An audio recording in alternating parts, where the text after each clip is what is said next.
grip channels are the most differentiating criteria between these two basketballs, and it's rather surprising because Spalding basketballs usually have pretty forgettable, unnoticeable grip channels.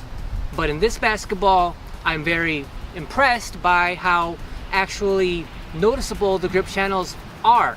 They're deeper than usual, they're as wide as usual, but the great thing about the grip channels on this basketball is the rubber inseam on here is very tacky, very rubbery, very grippy.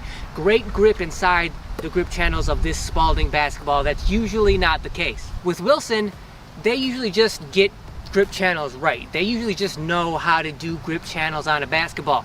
On this basketball, the grip channels are nice and wide like they usually are. They're not quite as deep as I would expect them to be, but the major problem with this basketball is the inseam in this basketball, this rubber strip going all around the basketball.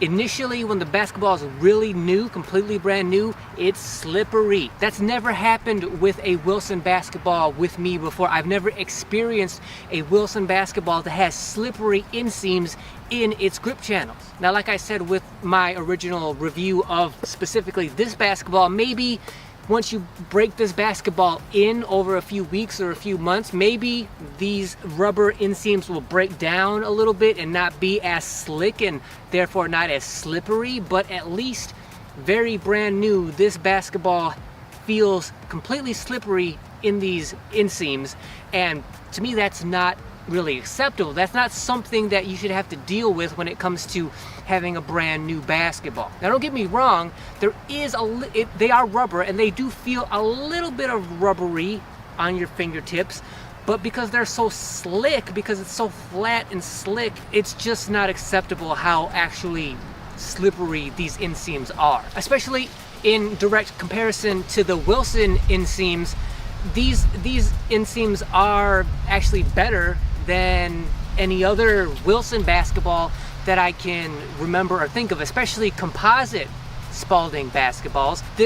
The inseams on here are just exactly what you would want for an inseam on a grip channel on a basketball.